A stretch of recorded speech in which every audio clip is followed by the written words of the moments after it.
strike the same place twice to try and inflict as much damage as possible. And then you hear the sounds of crying and the sounds of quiet sobbing and screaming, where people realise those close to them have been lost. And while Moscow gets ready for a party, when the Kremlin tries to put on a big concert in a show of patriotism, this is what happens close to where the front line is. And the reasons for it are unclear, but when you look at the big crater, where you look at why what this area was used for, it's clear it was a targeted attack. Why, we don't know, but the devastation is without question.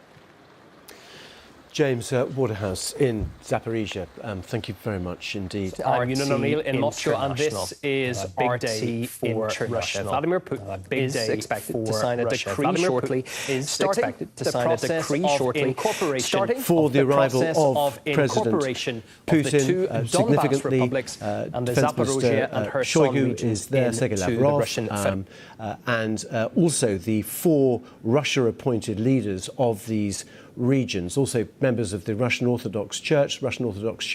Very much behind the events, the special military operation, the war in Ukraine. Sarah Rainsford, still with me in the studio. Just looking at these figures, I mean, it's a huge hall, Sarah, isn't it? Everyone is there. There's going to be a concert afterwards, after this speech and the signing ceremony as well. Just talk us through the figures, who are there, and what we know about these Russia-appointed leaders who are sitting there in these regions. Yeah, everyone is there, aren't they? I mean, this is the what the Kremlin would call the great and the good of Russia. It's the government, it's the heads of the regions. I've seen Ramzan Kadyrov, the head of Chechnya, there, as he mentioned, some religious leaders as well, all faiths. Also, the defence minister, the government pretty much in its entirety. And all the security ministers are all there as well. In the front row, though, the 4 puppet leaders, essentially, of these Russian-backed administrations, the occupying administrations in those 4 regions. Some of them have been around a while, some of them new figures in terms of their roles that they have now, but obviously being sort of thrust into the spotlight now as Russia prepares to incorporate them into its own territory. But this is a massive chunk of Ukraine's territory. We're talking about 15% of Ukraine that's about supposedly, only according to Russia, to become part of Russia. So it's a big moment, obviously. OK, and we're expecting a speech, first of all, an extensive speech. This is from Dmitry Peskov, Vladimir Putin's spokesman. And have we got any indication? Will it be just outlining the historical reasons for why Russia considers this to be part of its territory, and more of the same about Ukrainian aggression rather than the other way around, of course? I mean, I think first and foremost, there's one question, which is what exactly is Russia annexing? And actually, when Dmitry Peskov, Mr. Putin's spokesman, was asked that question this morning in Moscow, he couldn't answer it because the point is, as you mentioned earlier, Russia doesn't actually control all of these 4 regions. In fact, it doesn't control any one of those 4 regions entirely.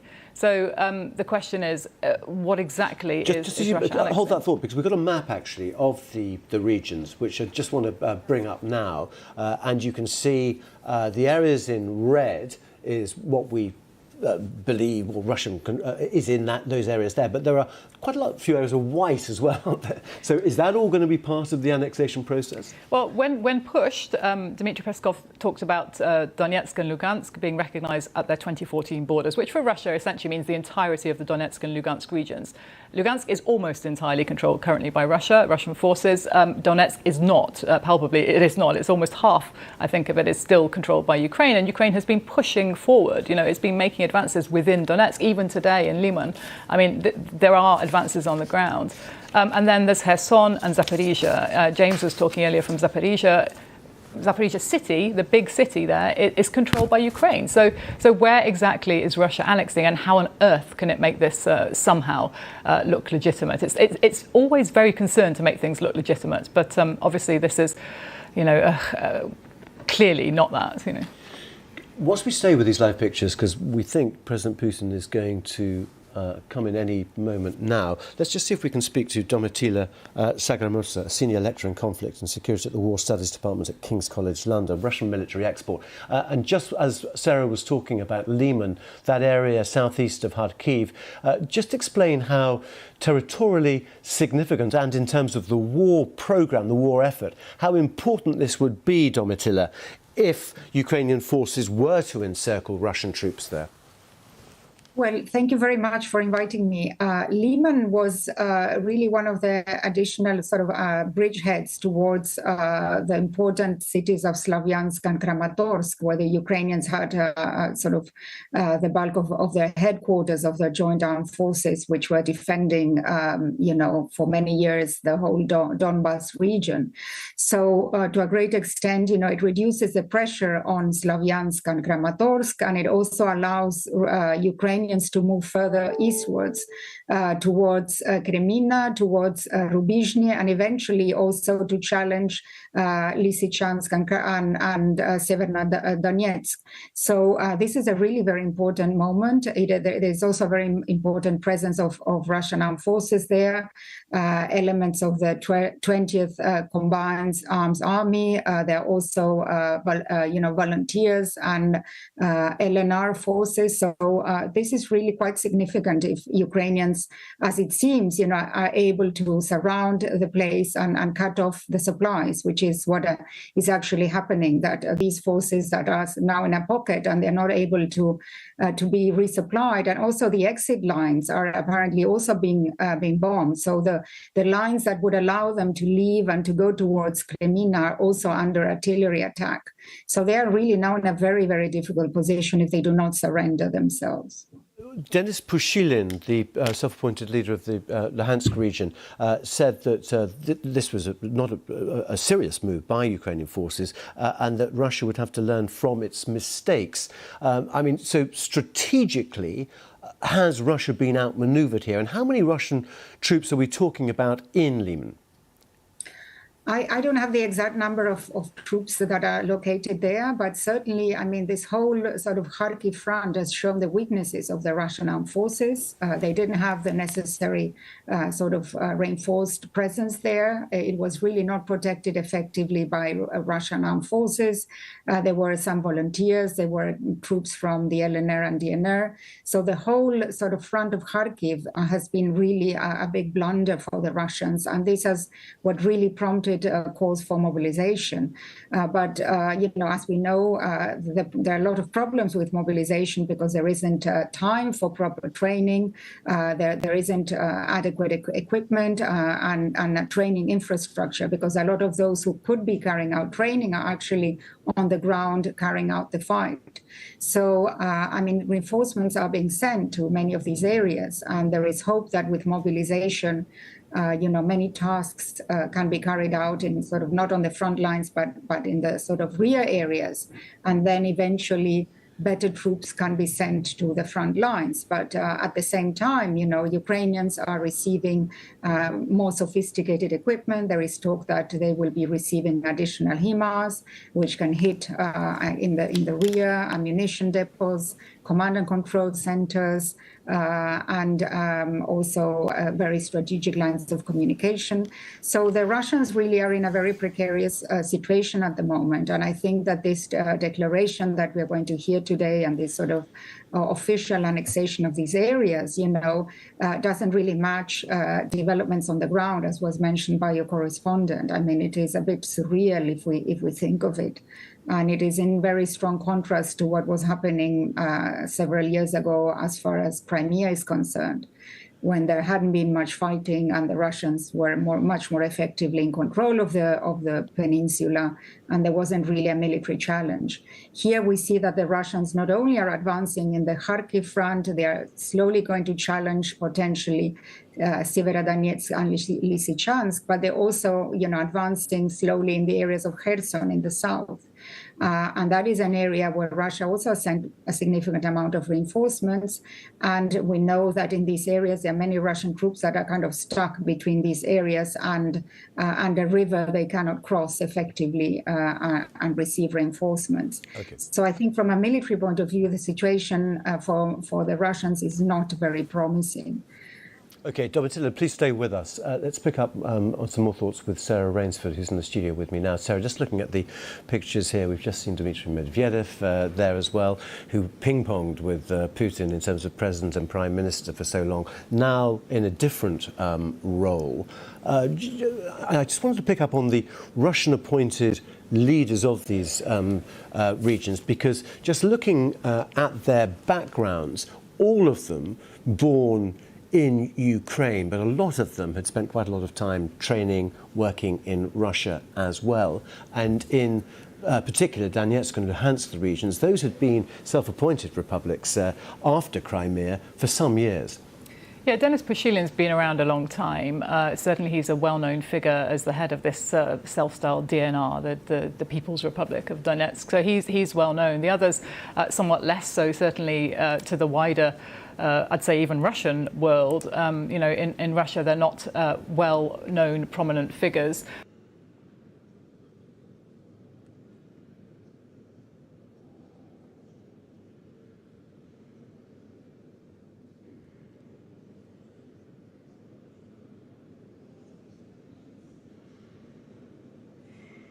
The Kremlin's bidding. So I think in a sense it doesn't really matter. Certainly I'd say for obviously the Ukrainians from those four regions, they do not represent them at all, and they're referred to as the occupying administration of those areas. Interesting that Vladimir Putin's late to his own party, isn't it? Yet again, just watching, what is it now? 12, 13 minutes late, he certainly likes to keep people waiting. And, you know, I think, you know, that's a lot about what this is all about. Putin wants the world to look at him. He wants the world to be listening, to see what he's got to say. He's trying to threaten the world. And so he wants all eyes to be on Moscow for this moment. And of course, he's late to well, you talk about that. In fact, just in the last few moments, the EU Home Affairs Commissioner says that Russia has escalated the security threat to the EU. Russians that pose a security threat should not be granted an EU visa. Well, a lot of senior Russian figures have already been denied that, haven't they, in terms of the sanctions.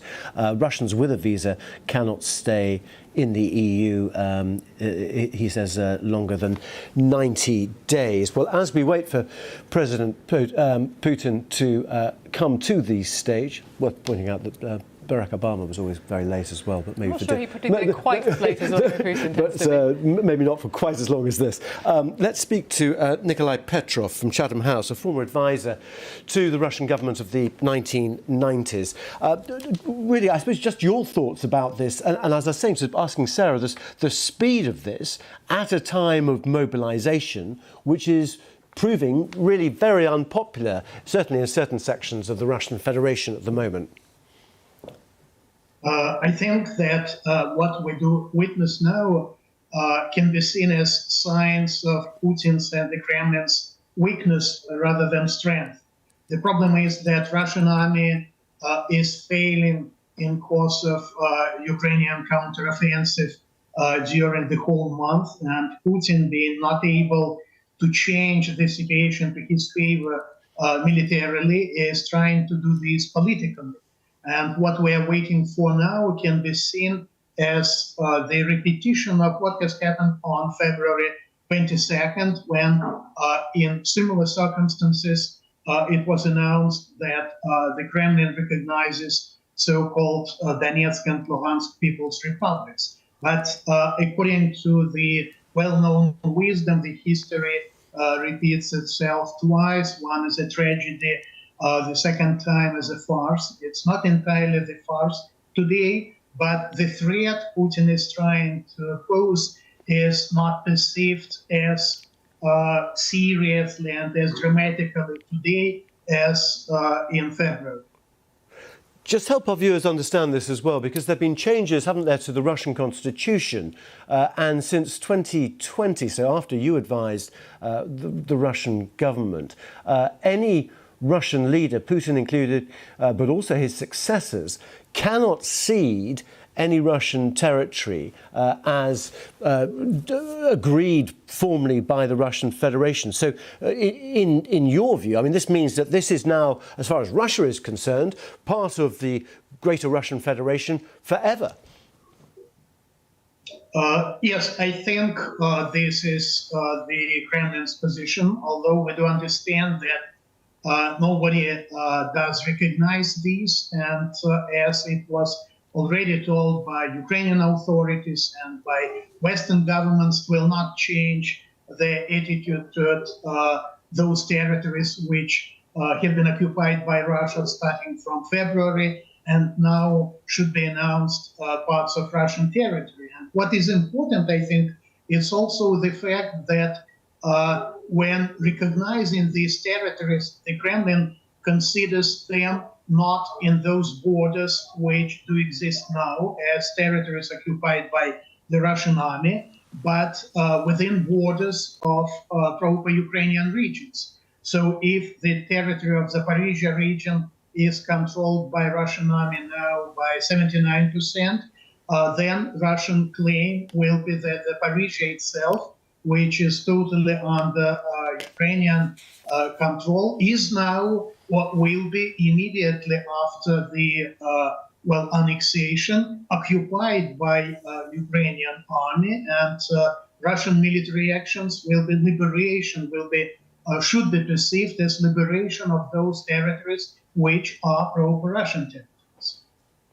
Help us out, Nikolai Petrov, with the psychology of Vladimir Putin here as well. By annexing these territories, and as we speak to you, we see the Russian appointed leaders of these territories lined up or sitting there waiting for President Putin to come out. But by doing this, is this attempt, you think, to push for some sort of ceasefire from a position of strength, to try and get the international community to accept this, and then have years and years of simmering tensions on the new border of the Russian Federation with Ukraine, such as we saw, for example, after the annexation of Crimea in 2014 with Donetsk and Luhansk?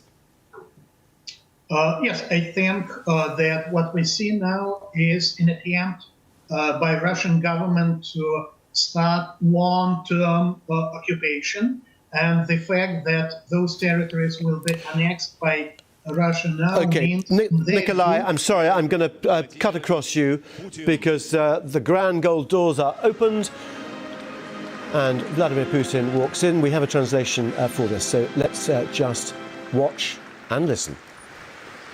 Благодарю вас, пожалуйста. Хорошо.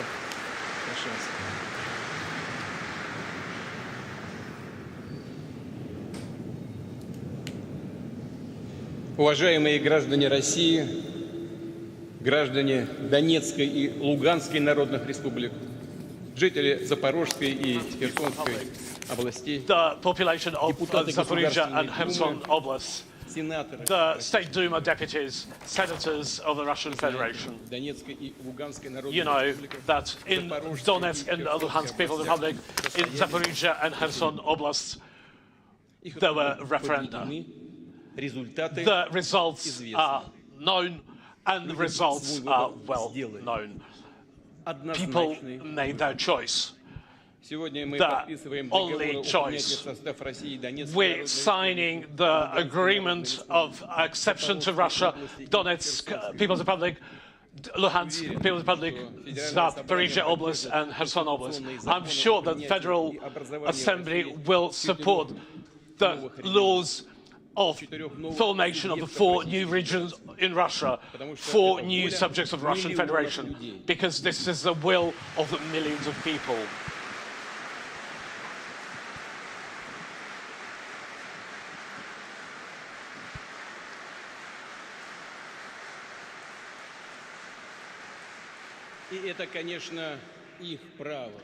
And this is their right.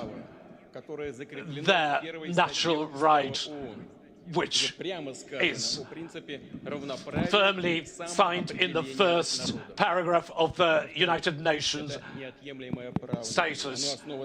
And this is their right, based on the historical unity that the generations of our ancestors were winning, who through the centuries were building and protecting Russia. In Novorussia, remnants of Suvorov Ushakov were fighting there. Catherine II and Potemkin were founding new cities. Our granddads and our great-granddads were fighting there during the Second World War, during the Great Patriotic War. And we will remember those who did not agree with the neo-Nazi coup d'etat in Ukraine, who died to preserve their language and the right to speak their native tongue. Those warriors of Donbass, the martyrs of Odessa Katyn, the victims of the inhuman terrorist act of terrorism organized by the Kiev regime. They're Russians, Ukrainians, people of different ethnic groups. This is the true leader of Donetsk, Zakharchenko, the true commanders, Alexei Mozgovoi, Kachura, the General Magomed Magomedov, a brave soldier who died as brave soldiers during the special military operations. They are heroes. They're heroes of the great Russia. I ask you for a minute of silence.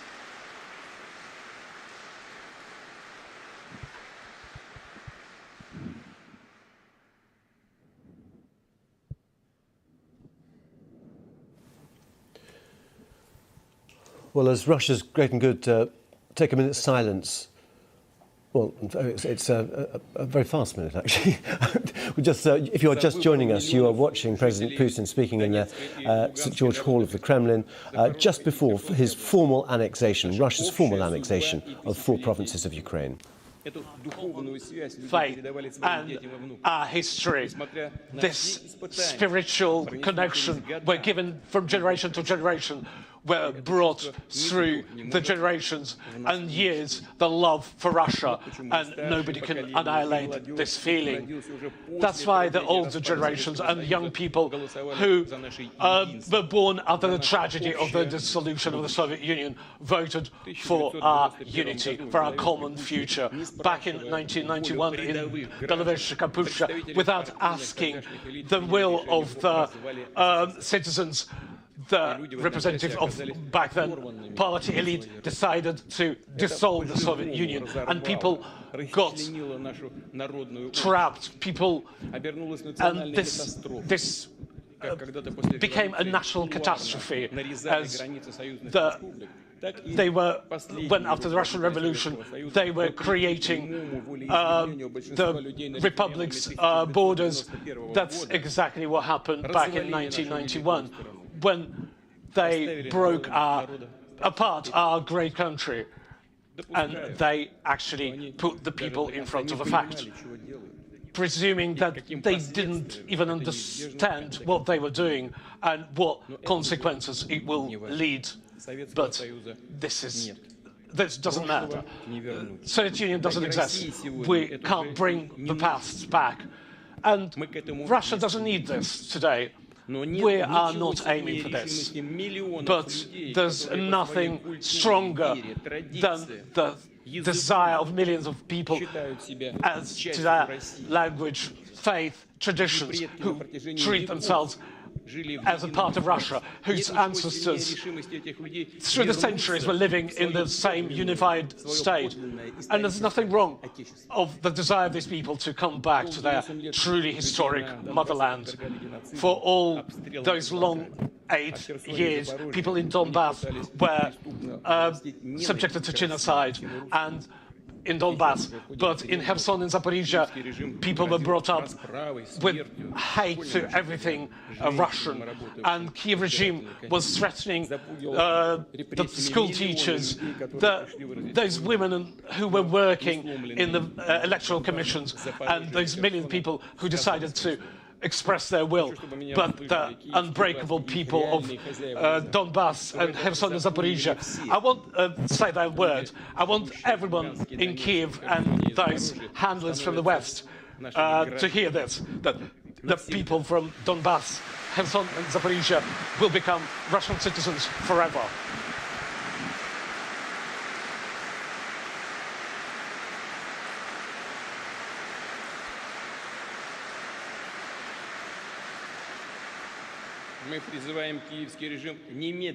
We call Kiev regime to cease fire all military activities. That war that Kiev started back in 2014 and come back to the negotiation table. We are ready for that. We were mentioning more than once.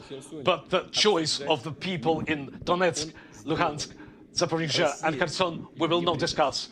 It has been made. Russia will not betray it.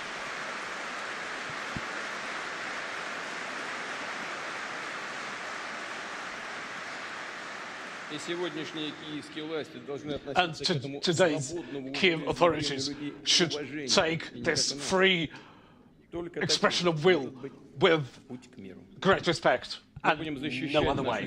This is the only way to peace. We will protect our land with every possible means that we've got to provide the safe living for our people. This is a great liberation mission of our people. We'll rebuild the ruined towns and villages, theatres, hospitals and museums. We will develop factories, infrastructure, the systems of social security, healthcare and education. Of course, we will work on the security to make sure that all the citizens in those regions will feel the support of every part of our great motherland.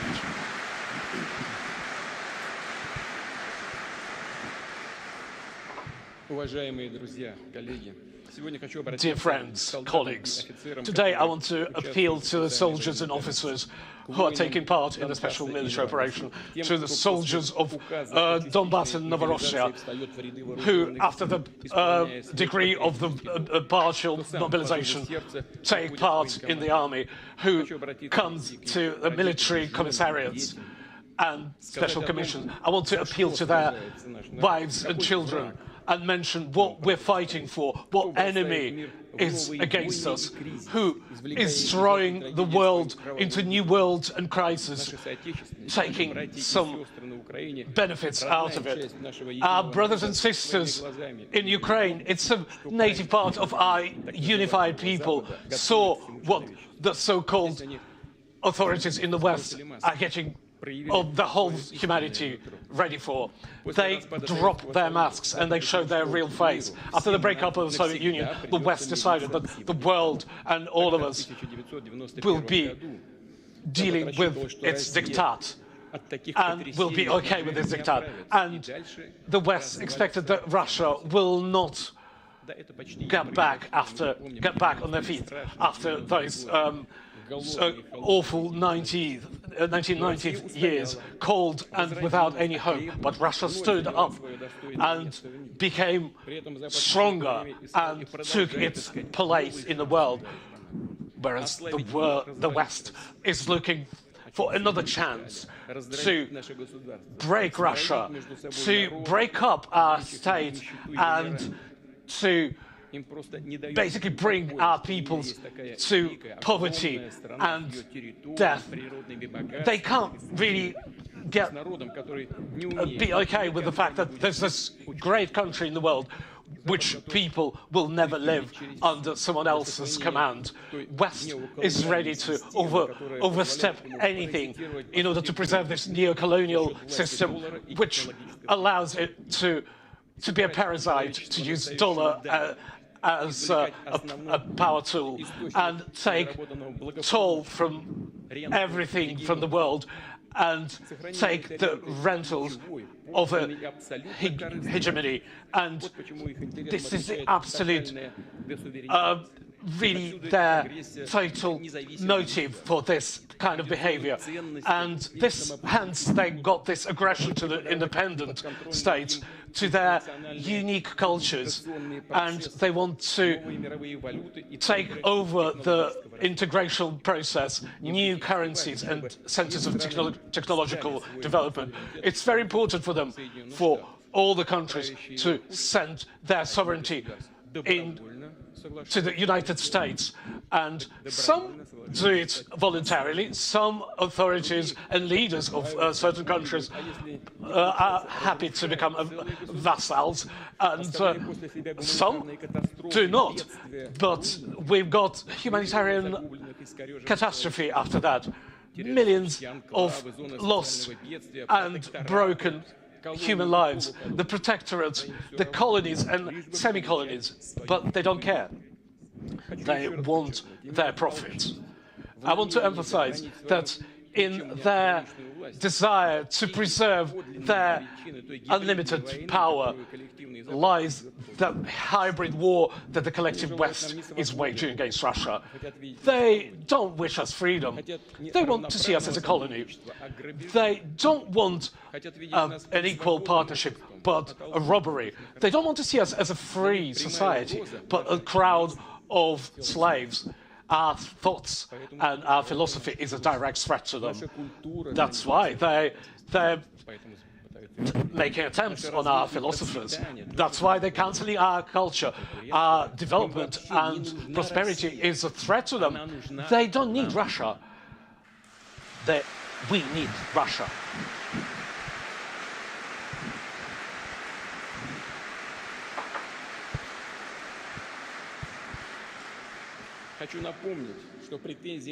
I want to remind you that in the past, all these pretensions to the world domination were broken by Russia. We will protect all the values, our motherland. The West thinks that everything will pass and it will get away with this.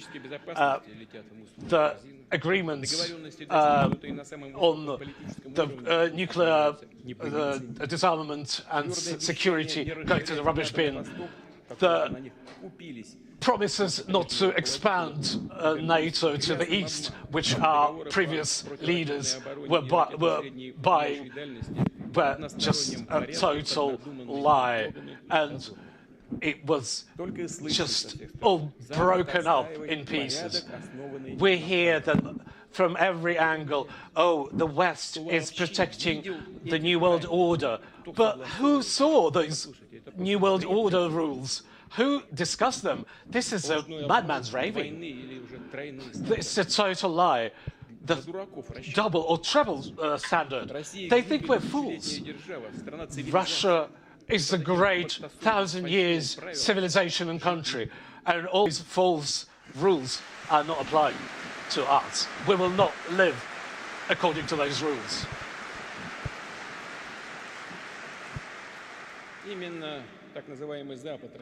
And the so-called West trampled underfoot the principle of state borders, and they decide who's got the right for self-determination, who doesn't, and who is not worth it. Why do they decide this? Who gave them this right? We don't understand. That's why they experience this blind and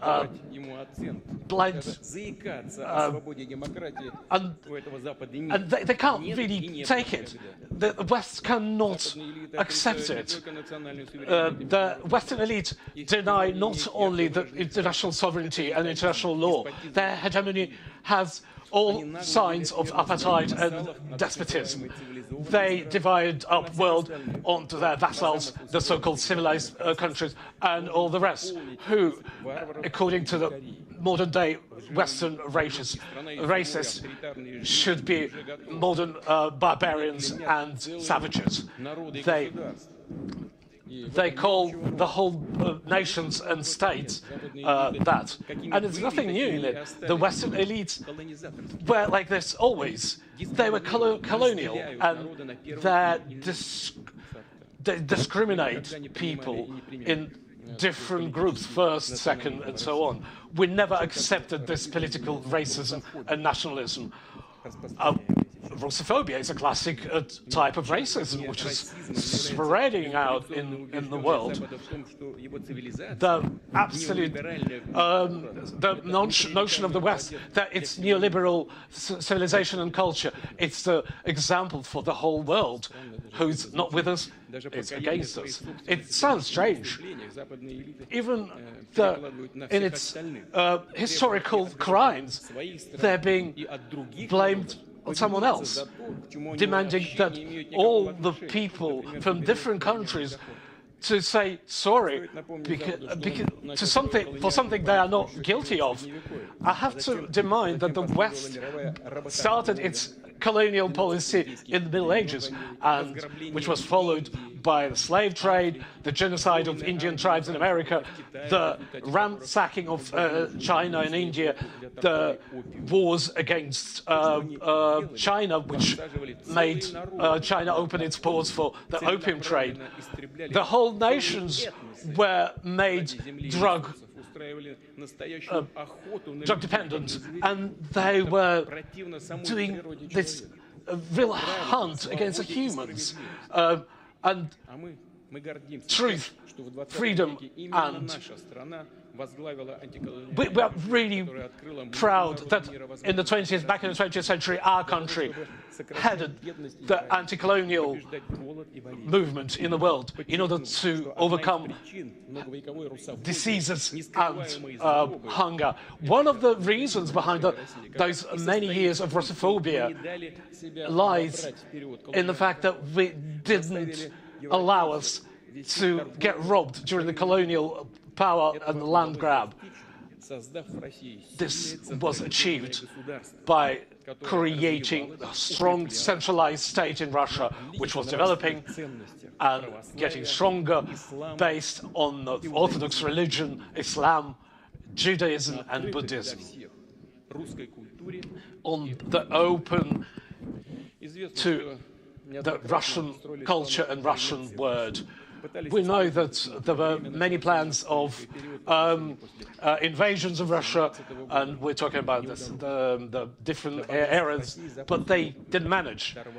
The riches of Russia were reached by the West right at the end of the 20th century. Then we were called, when our country was ruined, we were called friends, but in fact we were treated as a colony. About $1 trillion were pumped out of Russia. We remember this, we never forget this. People in Donetsk and Luhansk, Kherson and Zaporizhia, they said their word in order to recreate our historic unity. Thank you.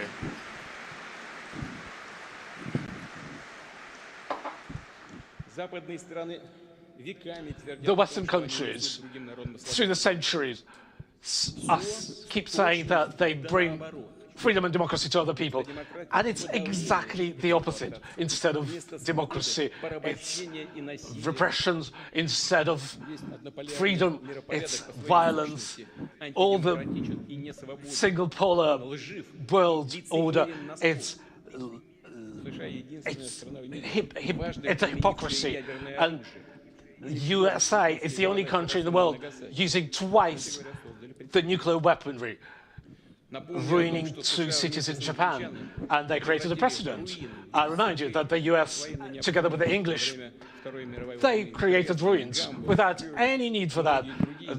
German cities of Dresden, Hamburg, Cologne, and other German cities, and they were open about it without any military need. The only aim, very much like the nuclear bombardments in Japan, were to threaten not only our country, but the whole of the world. The US left this horrible side in Korea, in Vietnam, using napalm death, and they're still occupying Germany, Republic of Korea, Japan, and other countries, and cynically calling them the equal allies. Listen, what is this alliance about? Everyone knows that the leaders of these countries are being listened to, and, basically everywhere, not only in their offices, but in their home quarters, in their living quarters, they're just slaves. They're just swallowing up all this nastiness and all these shouts at them. They call the North Atlantic Partnership and the biolabs in Ukraine, they call good biological research. They provoked a huge migration flows all over the world. People are dying in thousands trying to reach Europe, and they're taking bread out of Ukraine. Where is it going? Allegedly to provide the food security for the poorest countries. Where is it going? Of course, to the Western Europe. 5% of that only went to the poorest countries of the world. And again, we see this lie, a direct deceit. The American elites, they're using the tragedy of these people in order to make their competitors weaker, to ruin their national statehood. It concerns Europe, France, Italy, Spain, countries with many centuries of history, demanding new sanctions against Russia. But many politicians in Europe, they are taking it, they're agreeing with it without any argument. They understand that it's all leading to deindustrialization of Europe in order for the US to take over the European markets. All these European elites understand this, but they prefer to serve the interests of others. This is not lucky-like behavior. This is the treason. But Anglo-Saxons, it's not enough for Anglo-Saxons. They came to sabotage, to acts of sabotage, organizing the explosions on the pipelines in the Baltic Sea. They started to annihilate the pan-European energy power structure. They're interested in that, and they did it. The diktat of the US is based on the brutal force. It could be wrapped in a nice piece of paper, but it could be not very nice, but the bottom line is the same. It's a brutal full force rule. All those military bases all over the world, the expansion of NATO to create all those new military alliances in the world, they're working on the new axis, Washington, Seoul, Tokyo. All these countries that want to create their strategic sovereignty, they're being treated as enemies. These are the principles of the military doctrines of the US and NATO, based on the total domination. The Western elite also present these plans with this pretentious love for peace. They're talking about this deterrence, but this liable word is migrating from one strategy to another, but the bottom line is they want to undermine all sovereign centers of development. We heard about the deterrent of Russia, Iran, China. Some of the countries are on that list, and the so-called today's partners and alliance of the US, they're also on this. Yes, you know, when something is not up to the US liking, they could introduce sanctions against them, and this is their practice, and they'll even deepening this. They see through the barrel of a gun our neighbors, our CIS countries, creating this sanction blitzkrieg against Russia. They hoped that they will be organizing the whole world according to their wishes. But this beautiful prospect, it's not exciting to anyone. Maybe some masochism or some other lovers for the not particularly traditional relations between countries. Those countries choose the clever and logical way of dealing with Russia. The US used to act with the ways they always done, with threats, with blackmail, so on. And this self-containment, it's not the love child of their self-containment doctrine all through the years, but we're talking about the fact that the truth was basically drowned in the sea of fakes and illusions. They using their militant propaganda, and they act on the principle that the more awful the lie is, the better it will be consumed by the people. And the virtual capitalization of Western networks is not enough to hit people's apartments. This is very important. You're not going to feed people with pieces of paper. You need food for that. And those exaggerated capitalizations, you can't really heat your apartments with. You need energy supplies. That's why the politicians in Europe have to persuade their citizens to eat less, to heat their apartments less, and put more clothes when in their apartments. But who doesn't like it? They're being treated as enemies, and they're blaming Russia, showing that, look, Russia is the source of all your problems. But this is a lie. We have all signs that Western elites, they do not look for any ways out of the crisis which was created because of their many years of their wrong policies, well before a military operation, a special military operation in Ukraine. But the West is not doesn't intend to resolve those problems. They only want to use their own ways. And I just want to... You're watching BBC News. Vladimir Putin addressing hundreds, if not thousands, of people in the St. George Hall of the Kremlin, outlining the events leading up to Russia's annexation of the 4 provinces in Ukraine. The people involved there will now become Russian citizens forever, he says. He started just before 20 past the hour and is still going. So let's just have a pause. We'll stay with these pictures, though, and just get the thoughts of Sarah Rainsford, former Russia correspondent for many, many years, now Southeastern Europe correspondent, and also Alexei Goncharenko, who's the Ukrainian MP for Odessa, who is over for a few days in the UK.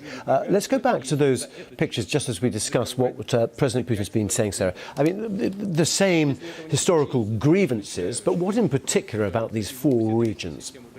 Well, yeah, I mean, obviously a very, very long laundry list of Vladimir Putin's resentments there. You know, his view of him as the saviour of Russia, rescuing Russia, reasserting its place in the world, and the West containing Russia, this kind of language that we've heard for years now from Vladimir Putin, but he's really, you know, into his stride in this speech. But he started, of course, with the fundamental point about the annexation, and he was very keen, as always, to try to present this as a purely legal procedure. He even quoted the UN Charter. He talked about the historic right to self-determination. So he's trying to couch this as something which is utterly legitimate, of course, and he's claiming that the peoples of these 4 regions of Ukraine have risen up and made their choice, and that choice is permanent. They are now Russian citizens, he declared, forever. Obviously, all of that very, very dubious in terms of the claims that he's making. He also then went on to call for a ceasefire in Ukraine. He claimed that that Ukraine had started this war in 2014. Russia always talks about a Western-backed coup in Kiev. That's the story that they tell in Russia. He's called for negotiations. So obviously, Vladimir Putin trying to draw a line, trying to reassert Russia's position and to try to seize the initiative inside Ukraine at a point of course, when he's very much there on the back foot, when he's essentially losing in Ukraine, so he needs to escalate. So this is what he's doing. This is the annexation, seizing 4 parts of Ukraine, claiming that they're Russia forever, and threatening again the West. He said again that Russia will protect this land, our land, he said, by all means possible. He talks about Russia's great liberation mission in Ukraine. I think it was interesting as well, he then turns to the families of the soldiers who are now being called up to fight for this cause that he's declared. You know, nobody was clamoring for these regions to be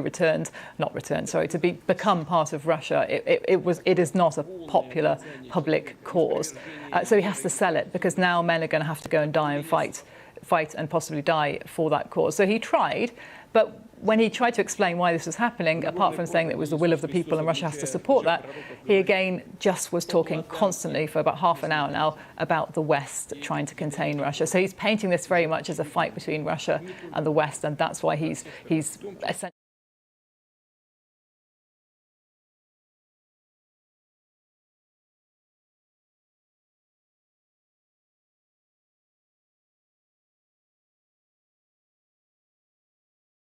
majority of the world community, not just in their interest, but in a multipolar world, to have their sovereignty, to have truth and freedom, rights to independence, creativity, to be able to live in our way throughout the world, in Europe, in the United States. We see the support of very developed countries, of our character, of anti-colonial movements, and their subjects will only increase. That is the strength for the future of the geopolitics.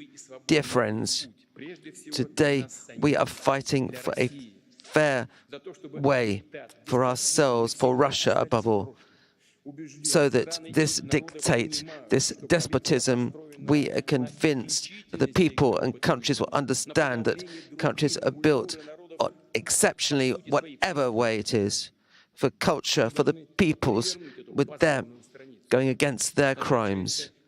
We need to overturn this shame of the Western hegemony. And that is irreversible, and that will not happen. The battles that we've had, they were battles for our people, for the great historical Russia.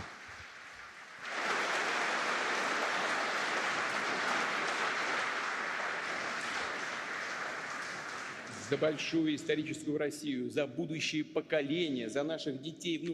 a great historical Russia, for our children and grandchildren, to defend them from their experiments, monstrous experiments of their knowledge.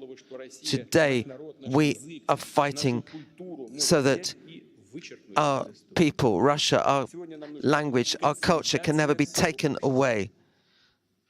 Today, we need consolidation. That is a live picture from Moscow, where the Russian President Vladimir Putin has been speaking over the past 30 to 40 minutes or so, and he's announced that there are 4 new regions of Russia. So that's the announcement that was made by President Putin. He's holding a ceremony that's meant to formalize the annexation of 4 Ukrainian regions. And as you can see in the audience, the leaders of the regions are also in attendance. So this shows the areas of Ukraine, that map right there, that the Kremlin now claims as part of Russia. It's about 15% of Ukraine's entire territory. But it is important to note that under international law, it's illegal to hold referendums during conflict and where people are under threat. And the UN Secretary General says that the annexations have no legal value and they must not be accepted. Let's bring in Patrick Burry. He's a defense and security analyst at the University of Bath. He's joining us from Bath in the United Kingdom. Welcome to Al Jazeera. So as we keep an eye out on the live picture from Moscow, Patrick Burry, I'm sure you've been listening.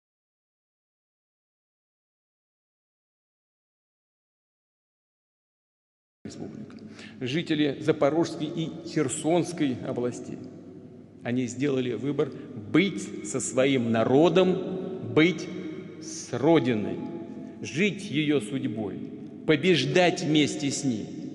За нами правда, за нами Россия.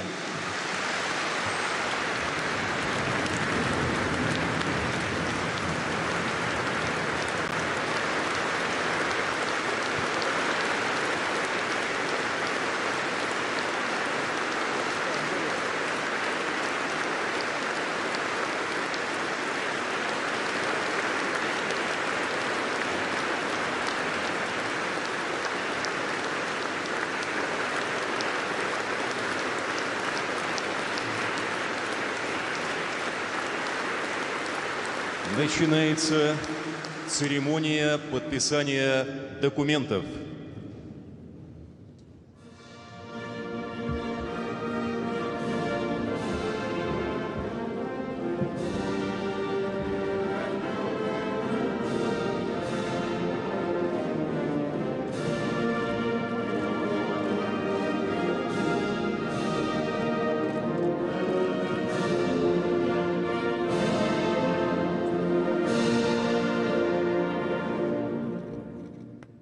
Президент Российской Федерации Владимир Владимирович Путин, глава Донецкой Народной Республики Денис Владимирович Пушилин,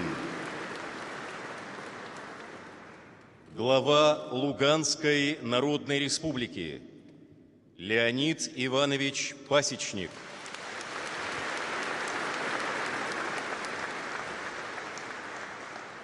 глава Запорожской области Евгений Витальевич Балецкий, Херсонской области Владимир and the head of the Kherson region, Vladimir Vasilievich Salda.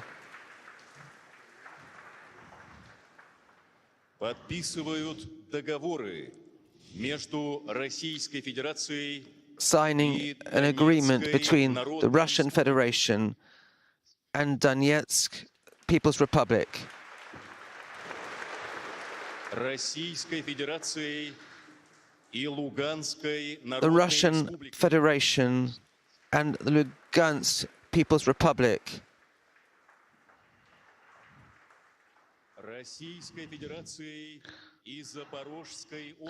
The Russian Federation and Zaporozhye region.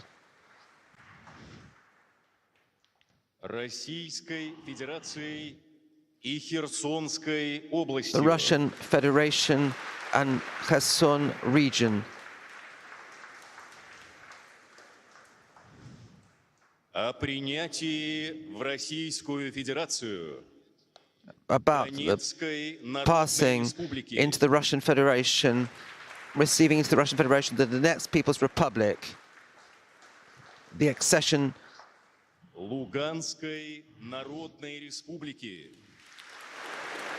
Lugansk People's Republic,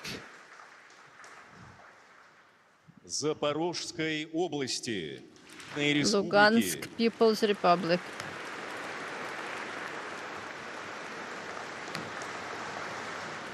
Запорожской области, Zaporozhye region, и Херсонской области, and Kherson region,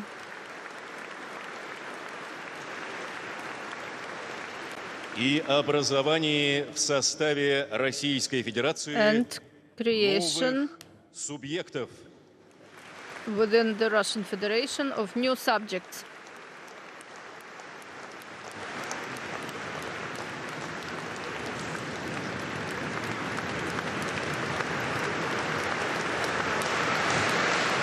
Исполняется государственный гимн Российской Федерации. The national anthem of the Russian Federation.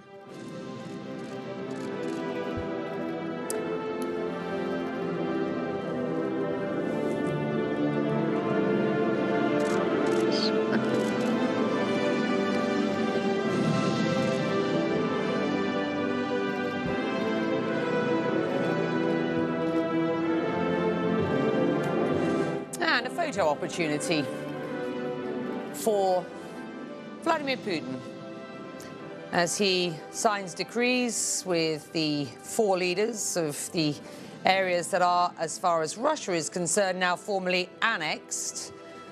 They, of course, make up some 18% of neighbouring Ukraine. Let's get you Nick Payne-Walsh, our international security editor, who is watching these images with us. Your thoughts? Yeah, I mean, look, it's important to point out this is just theatre, because as he stands there with the self-appointed or Russian-appointed leaders of going across the line, you saw in those pictures, Luhansk, Donetsk, Putin in the middle, Zaporizhia and Kherson, the signatures on those pieces of paper held behind the individuals by soldiers who, in their minds, must be wondering when it's their turn to get drafted to the front line. They mean nothing. They change little of what's happening on the front line here at this stage.